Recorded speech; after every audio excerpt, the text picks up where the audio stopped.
bluffgawd. BLUFF_GAWD. Look him up. One of Kanye's close friends. I don't want to watch this guy.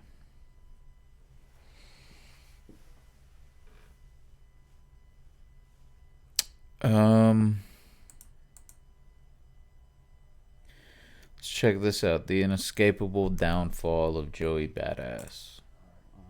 Who I'm listening to right now, Joey Badass. Okay. Yeah, man. Exposed. He ain't afraid to be himself too, you know. And I think hip hop was just built on originality, you know. And it's going back to the essence of that, you know. I always go back to Joey. Kids who nice, but still got like a certain authenticity about themselves. So, you know, shout out to Pro Air, shout out to Joey Badass, shout out to Flatbush Zombies and all those little guys. Flatbush Zombies were fucking sick, dude. After years without releasing a new album, Joey Badass has kickstarted the rollout for his new album by calling out the entirety of the West Coast and looking to re-establish himself as one of the best rappers in the game, and more importantly, as the King of New York. I mean, people... And that's to touch on the thing that Read My Soul said, talking about the other regions being so much bigger, is like, I don't know, you could have just called out LA, you know what I mean? You didn't have to call out the whole West Coast, I guess, but... is what it is, man. People have been salivating at a potential rap battle between Joey Badass and Kendrick Lamar, or Schoolboy Q, or even Ab-Soul. The possibilities are endless, but all these conversations about Joey Badass really brought me... But I want to know why everyone's leaving Tyler out, though, bro, because Tyler had, like, a really big year, and he's from LA, and people aren't bringing him up, you know what I mean? Even though, like, yeah, Schoolboy and Ab-Soul dropped 2. I mean, the West Coast had a big year outside of just Kendrick, bro. You know? Like, with Kendrick and Tyler, they pretty much, you know, carried the whole year. Back to a time and place where it seemed as though Joey Badass was destined to lead a renaissance in hip-hop. He had everything that it takes to make it, and then he just didn't make it. But to understand why Joey Badass carried so much hype, and more importantly why he failed to live up to that hype, we need to go all the way back. As the birthplace of hip-hop, New York has always been the mecca of hip-hop, home to many of the great rappers that this genre has seen, whether it be Rakim, Big Daddy Kane, and Slick Rick in the golden era, carrying over to the 90s when Biggie, Nas, and Jay-Z were the best that New York City had to offer. And it was people like them, DMX, Mace, Mobb Deep, that made New York the sound of hip-hop. More specifically, producers like Pete Rock, Q-Tip, Just where the labels DJ were and where the Premier, people were, bro. Havoc, and many other producers from New York that truly established the legendary boom bap beats that became emblematic of everything New York in the 90s. However, as the 90s turned into the 2000s, the sound of hip-hop began to change, with the boom bap elements of the genre taking a back seat to the more club-centered beat selection that the 2000s would bring over. Hip-hop beats went from sounding like this. We live in this till the day that we die. Survival of the fit, only the strong survive. Amazing. Yeah. A Jay-Z song in the mid-90s sounded like this. Which is crazy, because that's a Dre beat. Also a West Coast beat. Just saying. Jay-Z's first big hit of the 2000s sounded like this. Timbaland. The change in beat selection can best be Not even, they stopped using New York producers, bro. explained as what was the expansion of hip-hop. That expansion of hip-hop Interesting. led to rappers like 50 Cent being able to sign with a West Coast legend like Dr. Dre despite being from New York City. Kanye West signing to Rockefeller Records despite being from Chicago. And I'm not saying this didn't Yeah, man, they stopped using New York producers. That's really what it is, dude. happen beforehand. Notably, Tupac was born and raised in New York City and then started claiming Oakland. But for the most part, cases like Because that's where you got the were game, exception dude. to the rule. However, the expansion of hip-hop meant that the New York sound that had become so iconic in the 90s was basically going extinct. And as the 2000s were winding down, the people of New York looked for the next big rapper. And there was no rapper that embodied the old school way of hip hop more than Joey Badass. Hey you, have you subscribed to the channel? Because we're only 200 subs away from 50K. Shout out to which means we're Nujabes. 50K away from 100K. And when we get to 100K, I'll give you a I sub. get a plaque. So that's nice. And you want to be part of me getting that plaque, I think. No, but seriously, you should subscribe. But anyways, back to the video. Javon Scott was born in January of 1995, and as a young kid, Joey would express an interest in the arts, not just through rapping, but through theater as well, as Joey would attend Edward R. Murrow High School, a prestigious art school in Brooklyn with notable alumni such as Darren Aronofsky, Marisa Tomei, and Jean-Michel Basquiat. But the most important alumni in the story of Joey Badass was not any of the alumni that came beforehand. It was one of his peers, actually, a guy that went by the name of Capital Steez.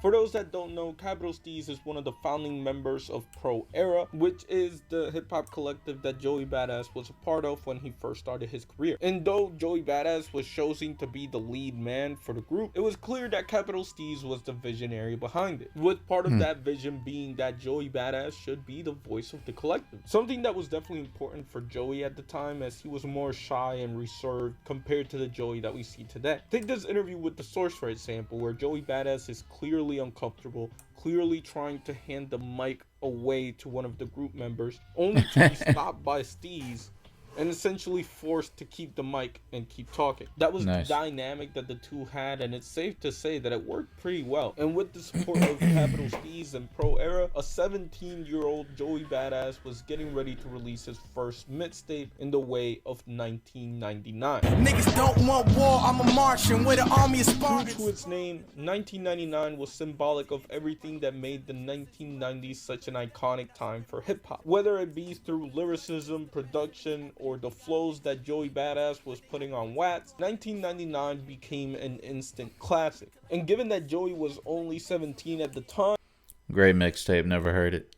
the release and subsequent critical success of 1999 was perhaps indicative of a rise in nostalgia for yesteryear, thus making it more possible for boom bap rap to have a renaissance in the 2010s. However, everything would change with the passing of Capital Steez. When people talk about premature deaths in hip hop, I always think about this one. I know it might seem hyperbolic, Yeah, it's for the really sake of this sad. video, but no, I truly do It's fucked think up. that Capital Steez was one of the greatest to ever do it. And it's honestly sad that he's not even a footnote in hip hop That- history, because that shouldn't have been his story. And of course, Yeah. this affected Joey Badass not just on the personal side of things, but in his career as well, because a lot of the vision for Pro Era was Capital Steez. And you think about how good 2012 was for Joey Badass. You know, he released 1999, he had the Pro Era mixtape, and then you go to 2013 where he releases 3 mixtapes, and they've all kind of been forgotten by most people. And a lot of that is due to the fact that Capital Steez wasn't there. If you ask me, this is the first of many roadblocks that Joey Badass would experience throughout his career. But as 2014 rolled around, Joey Badass was getting ready to finally release his first studio album and hopefully take his career to a new level. For the Money was Joey Badass's first studio album, and as to be expected, the record was a hit amongst hip-hop fans. Though it wasn't as good as 1999, it was clear that Joey Badass understood what people wanted from him. And even though he didn't want to be viewed as a 90s Oh, that's rapper dope. or as Before a the boom money bap and rapper, it as spelled some like would say, badass he still kinda. leaned into those aesthetics in a pretty cool That's way. clever. And commercially, it did pretty good for an artist of Joey Badass's size, as the record would sell a little over 50,000 first week, landing just inside the top 5 of Billboard's 200 chart. For reference, that was the same week that Lupe Fiasco dropped Tetsuo and Youth, and I that remember album landed just inside the top 15 at number 14. That is to say that Joey Badass did good, and personally, I think this also could have been a Kickstarter for that renaissance I talked about earlier, but unfortunately, the sound of hip-hop went another way. Characterized by the takeover of Yeah. Amigos and the rise of SoundCloud rappers, this era is definitely one of the most divisive eras in hip-hop history, especially between old heads and young people. I mean, it only just Too made much it clear biting that off the the 90s South, I aesthetics think, that right? Joey Badass paraded around was not gonna be something that would be successful in the second half of the decade. And whether it was by luck luck or by design, Joey Badass would release a record completely showcasing a new nice style car. in his music. In the land of the free is for the free low. All American Badass was one of the best albums of the decade. It was a record that had a lot of political messaging for it, and sonically, it was probably the best that a Joey Badass record had sounded. Once again, Joey Badass sold more than 50,000 copies on his first week, and with the consistency that he was showing at the time, it seemed as though he could really build on this momentum, especially because the critical reception among hip-hop fans and hip-hop critics for All American Badass was that the record was pretty good, and Joey Badass was finally gonna get his chance to break through by way of Post Malone, more specifically a feature on the song Rockstar, the second single for Post Malone's sophomore record. Beer Bongs and Bentleys Wait, would Joey Badass is on that? take over the country. Although it wouldn't debut at the top of Billboard's Hot 100, it eventually would for 8 weeks, only being toppled by Ed Sheeran of all people. That is to say, this song was massive, and luckily for Joey, he finally got his moment. People were respecting him and recognizing him on the mainstream charts. They were like, yo, What? this guy can rap, and he's pretty cool, and he's like chart success and whatever. And that is what I would have said if that was what had happened. Unfortunately for Joey Badass, he did not make the final cut for the song. He was only credited as a ghostwriter after all. They did decide to go with one of the rappers that was leading the SoundCloud wave in 21 Savage. And for the third time in Joey Badass's career, he had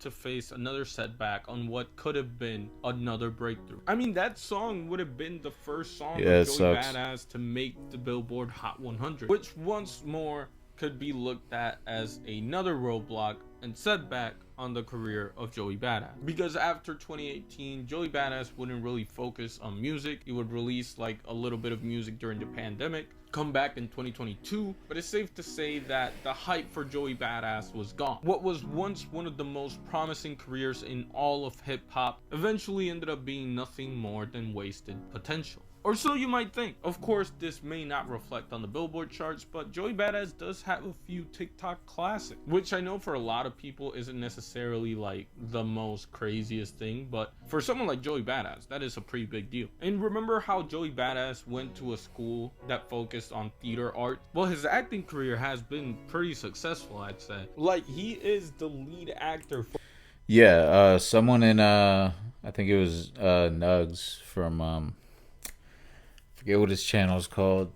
He's a good YouTuber though, DT Nugs. I think he left a comment saying that Joey Badass is probably a better actor than he is a rapper. For an award-winning short film.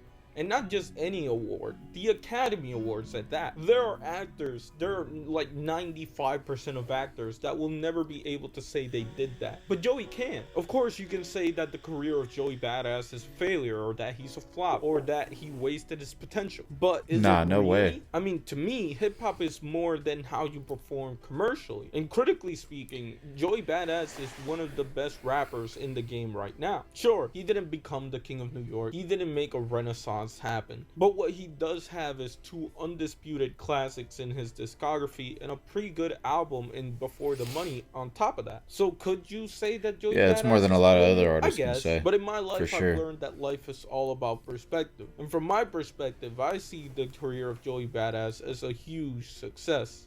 But of course, that's just me. I'm sure you have your own opinions, so let me know. Do you think Joey Badass failed? Ooh. By the way, Joey Badass calling out That the sample West always Coast comes is good up. for hip-hop. I hope this is the energy that we carry out throughout 2025 and that some good stuff comes from it. I'm going to try to put this out in a time. Yeah, I agree. It's good. It's definitely good for hip hop.